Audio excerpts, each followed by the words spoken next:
Imaginez ça, un homme, un simple charpentier, débarque chez une cliente pour une réparation banale. Un lit qui grince, rien de plus. Mais ce qu'il va découvrir, ce n'est pas juste un problème de menuiserie. C'est une histoire qui va le bouleverser. Une rencontre inattendue, un jeu de regard, de mots, qui va transformer sa routine en un conte moderne, où le destin frappe à la porte, ou plutôt au pied du lit.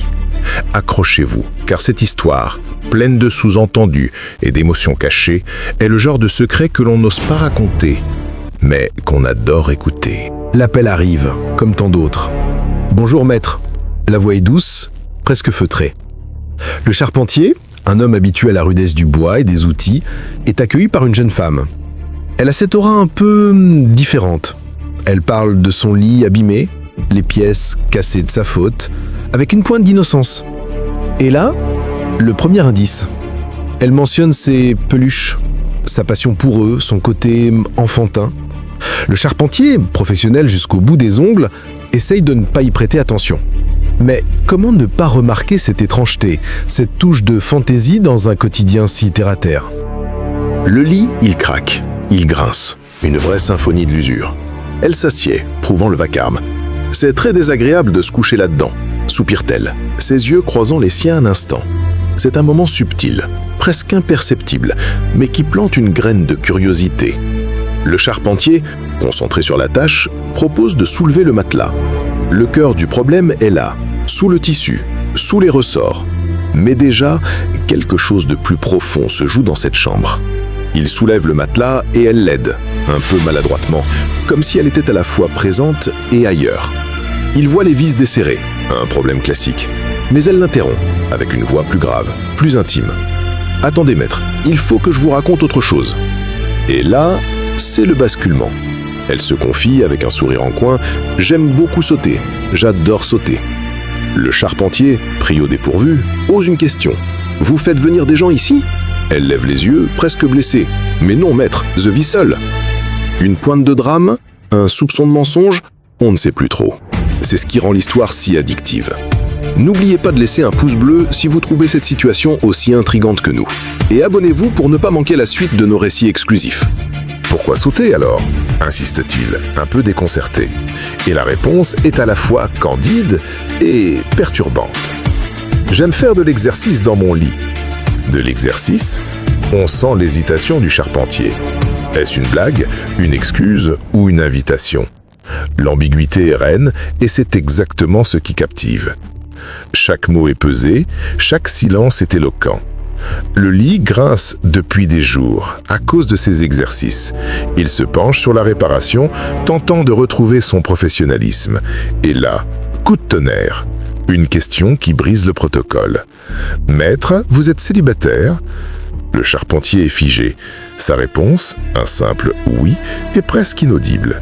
Et elle, avec un sourire victorieux, « Alors nous sommes tous les deux célibataires. » Une étincelle, une reconnaissance mutuelle, un destin qui commence à se dessiner.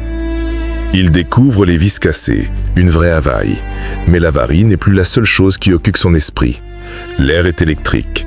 Elle se rapproche, joue avec une peluche, une innocence feinte. Elle parle de son gros nounours à caresser, avec une douceur qui n'a rien d'enfantin. Le charpentier essaie de garder son sang-froid, mais la chaleur monte. Ce n'est plus une simple cliente, c'est un défi, une énigme.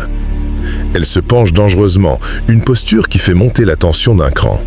Il la met en garde, presque suppliant.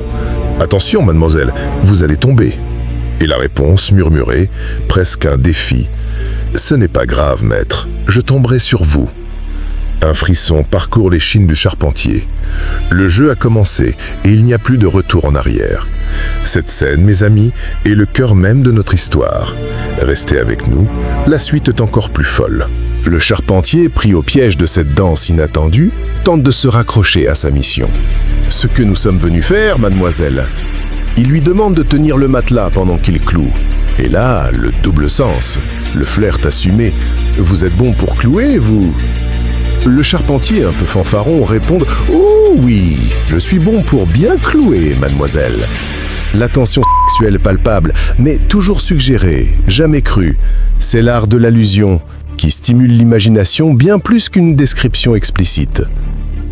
Une fois la réparation achevée, il lui demande de tester le lit. Elle s'exécute avec une sensualité assumée. Elle saute, bouge ses hanches, mimant ses exercices quotidiens. Elle insiste sur le fait qu'elle veut que son lit soit parfait pour être détendu. Le charpentier l'observe, fasciné, la respiration coupée. Il lui propose de s'asseoir sur la pointe du lit pour un dernier test. Et là, la réponse qui brûle les lèvres. « J'aime bien cette pointe, maître !» Il lui demande ce qu'il y a de si spécial à cette pointe. Elle répond, les yeux brillants, « C'est bon !» Le silence qui suit est lourd de sens. Elle lui demande ensuite de rester, de ne pas partir. Le charpentier, déchiré entre son devoir et ce désir naissant, refuse, arguant d'autres tâches à accomplir. Il est temps de recouvrir le matelas, de mettre fin à cette parenthèse enchantée.